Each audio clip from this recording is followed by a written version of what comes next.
Welcome back to the build series of the Vanquish VS4-10 Portal Phoenix. We're going to start here with bag A, and this is the front axle of the F10 portals. So let's get started. So let's see. Step 1. You want to take the locker and the gear and so the tools that you'll need for this is a 1.5 and a 2.0. And we are going to start with some thread locker.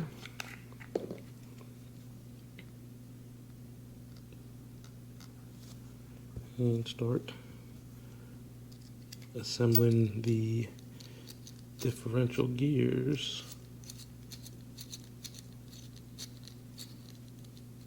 I like to just get them just a hair past snug and put some blue Loctite on them.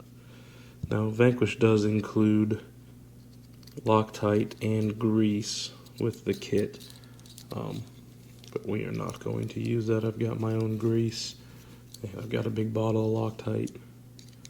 So get the first two started, snug them down, and then you got 6 of them.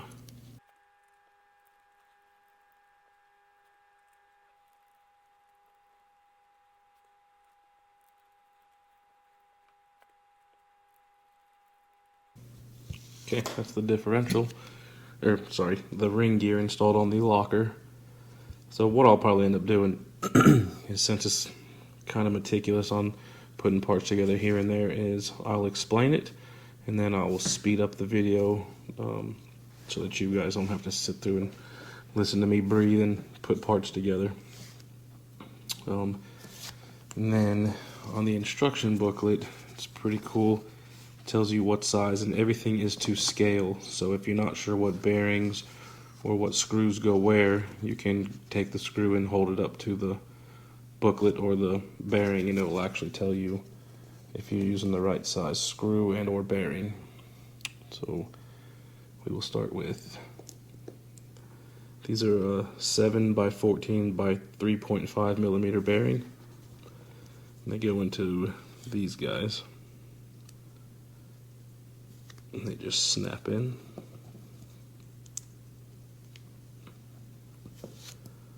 Right, and then you've got the locker. It's kind of hard to see around the camera, but pop those in. Pop, pop. And then you've got your differential cover. And from there, it gets a 5 by 14 by 5 millimeter, which is this big thick boy. This one goes on the inside. Well, if I can do it right, put it in there kind of sideways.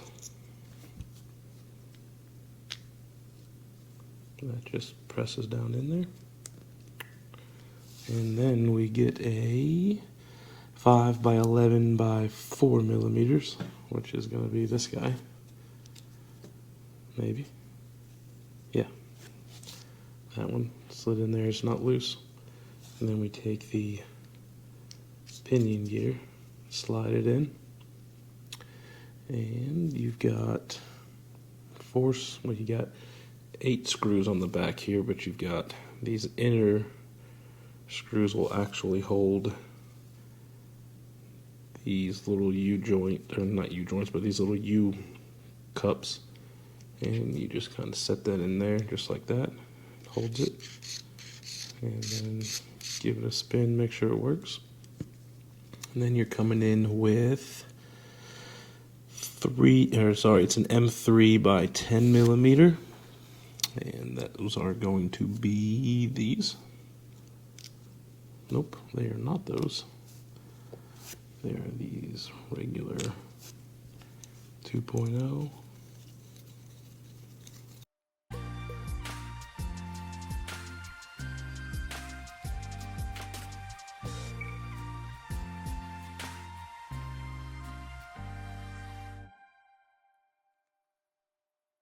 Okay. Remember, don't ever over tighten plastic to anything that you're screwing plastic into, or you're screwing the screw into anything plastic. Don't over tighten it. You will strip it out, and then you're kind of SOL. I haven't found anything that will let me tighten something after I've already stripped it. And also, not sure if you guys are aware of this, but any thread locker in any of these plastics will just make the plastic real gummy, and it's pretty much useless at that point. So, moving on. It wants us to grease inside here. So I've got this handy little syringe, white grease, I think it's white lithium, and just premium white grease. So what I like to do is, you don't really want to over grease these things, and I've learned that, but I'll just do a thin bead across there, give it a spin, and then complete the circle all the way around the ring gear with some grease. Set that off to the side, and then just give it a spin. Make sure everything's all coated.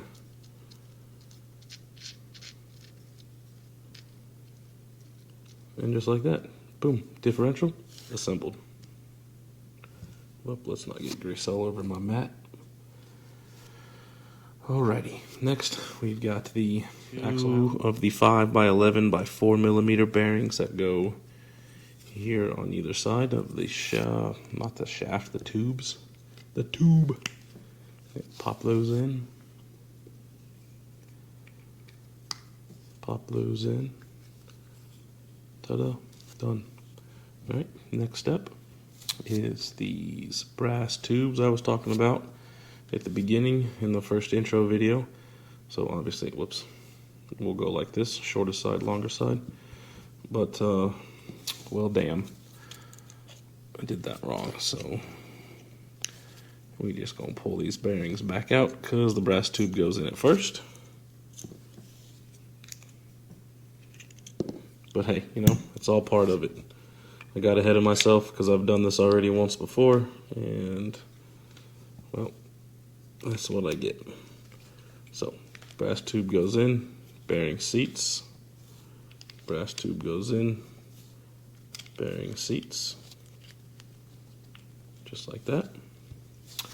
And then we've got the differential coming in.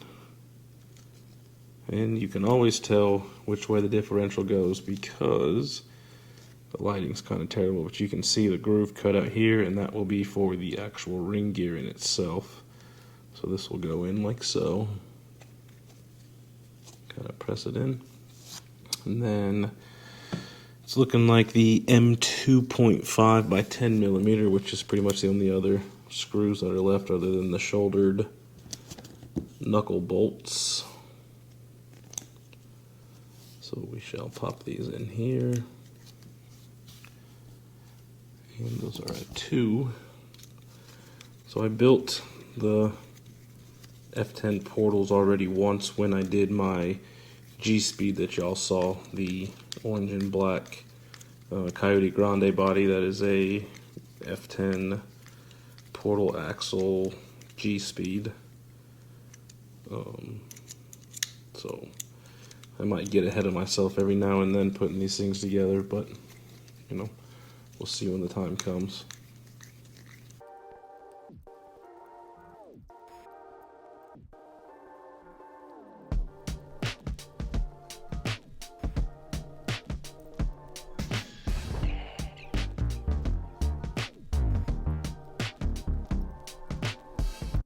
Okay, give it a spin, make sure it spins freely and didn't over tighten anything. They just need to be snug. Alright, moving on. Set that aside.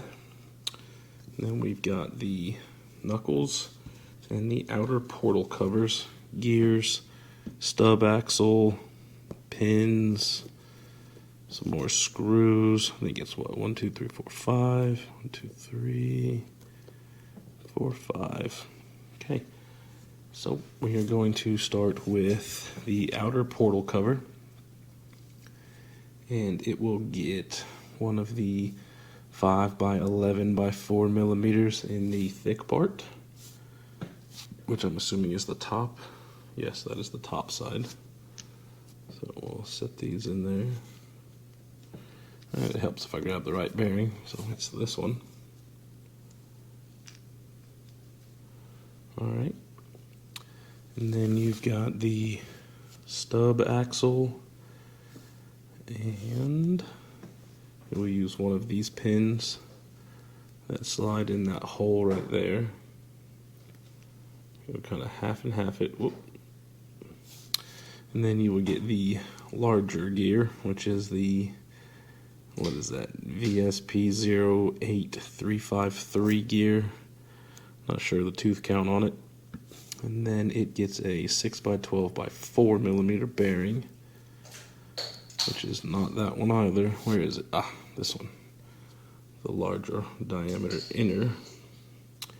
And then this will go into, where did it go? There it is. We'll go into the outer portal cover, and it will kind of, oops, sorry about that, kind of sit in there like that. Spins freely. And then you've got another hole on there, if you can see that, and it gets another pin that slides halfway through it.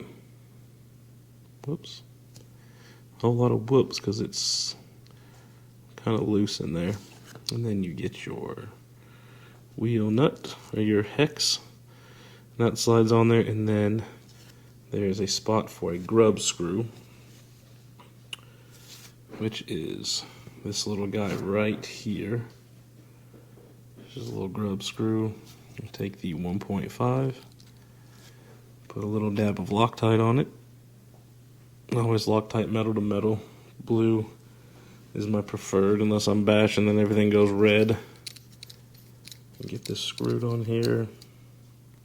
Just snug, the Loctite will lock it in. Alright, that's good to go.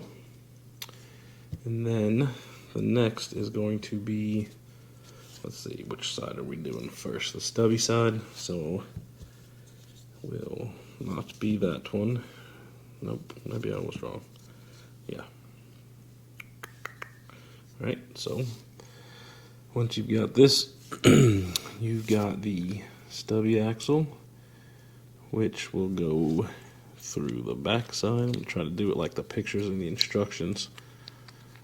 So that goes back through there, and you've got one of these larger opening bearings that will kind of slide and snap in there, and when that goes in, it catches the shoulder of the axle shaft. Oh, kind of, maybe not. It's a little bit different than the AR-45 portals. And then you've got what looks to be me jumping the gun again. So we'll pull that bearing out, and we'll go for one of these stubbies, the little babies. Damn, I just got the drops today. So this is the 6x11 by 4, which is going to slide down into the bottom. I don't know if y'all saw any of that because I was focusing on that, not the camera. So you got the 6x11 by 4 millimeter goes down in the bottom, and then you've got the, what is this one, 12 by 18 by 4. The larger one with the bigger hole will slide into there, and then you've got your axle shaft, which will slide into there, if that'll keep from pushing out. There. So it does sit in there, unless I'm pushing it in wrong. Well, let's just try and take a look at it for ourselves. So yes, it does sit directly on that shoulder, kind of keep you from pushing it through too far. And then we shall pull it back in, and then it gets the small gear. It's the square-ish cutout, not so square, kind of D-ish cutout. And that will go like so. And then this will all go together. We got to get the shaft lined up in the hole.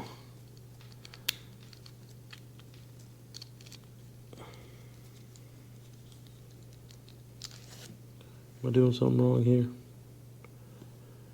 I got the wrong bearing in the bottom. Just because it fits doesn't mean it ships, guys. And these are a real pain in the butt, so give me a second. Let me get this out, and I'll be right back. Okay, a little bit easier than I thought it was going to be. So this is what I get for not holding the bearings up to the instructional booklet, but this is the proper one because it must fit on that shaft, and the one that I had in it before just didn't fit. So just because it fits in the hole doesn't mean it's the right one. Alright, so I'm back. I had a little bit of difficulties with putting the wrong knuckle on the wrong size shaft, and then when I was trying to fix it, the camera got hot. Not too pleased with the GoPro and the media mod. If anybody's got any other suggestions on what to use for tabletop recording, I'd be happy to hear what you got. So now we are going to put this back together and give it a test, and it works, and get these screws back in it.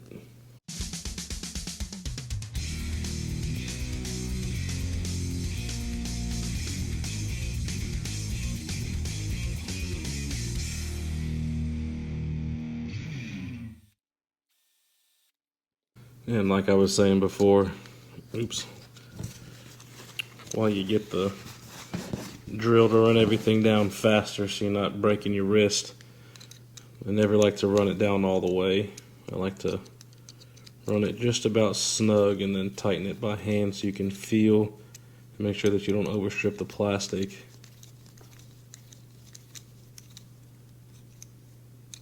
It's just got to be snug.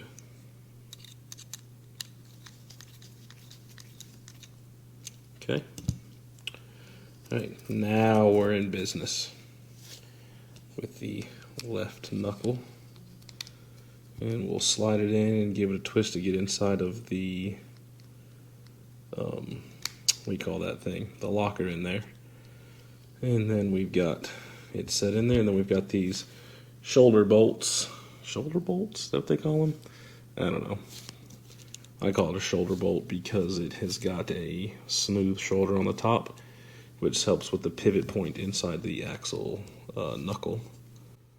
And line this up.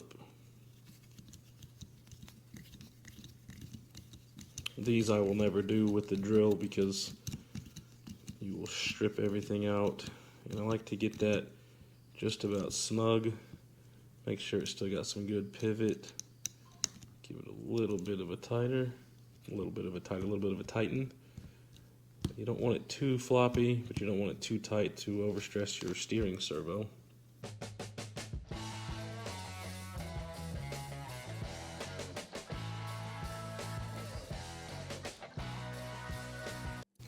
Do the same thing, keep it snug, flick it back and forth, doing pretty good. Okay. Alright, so now we just repeat the process on the right knuckle and go from there. So this will all be sped up so that you don't have to listen to me. I'm just going to start putting it together and hope I don't have to take it apart again, but you know, we'll see. Bearings look about right. You want to make sure you got the, oh shit, I think I did it wrong again. That one is what this will go into. Or this one. No, that one. Yeah, so outer portal.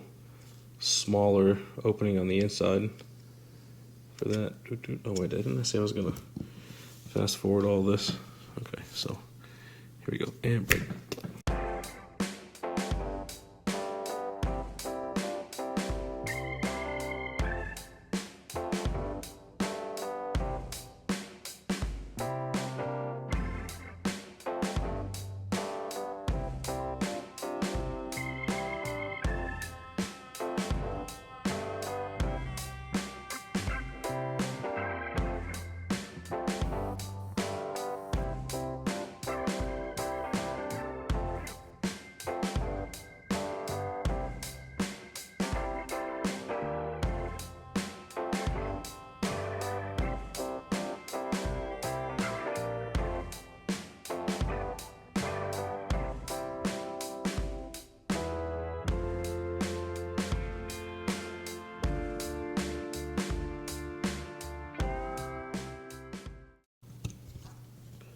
Alright, and just like that, you have assembled the front portal axle. Make sure everything spins as it should. Make sure nothing's too tight. It comes with these two itty bitty shims, real thin shims, two of them, but they will go on the pinion right before the drive shaft hooks up to make sure that you have the right amount of shim distance front to back so that you don't eat up ring and pinion gears. So that was the first video in this series of the front F10 portal axle, and stay tuned and we'll do a rear portal axle just to keep these videos on a minimum, not so long. We'll do piece by piece, and then at the end we'll do the grand finale, putting the whole thing together. Thanks guys. Subscribe, like, comment, let me know if you like it, and we'll do more.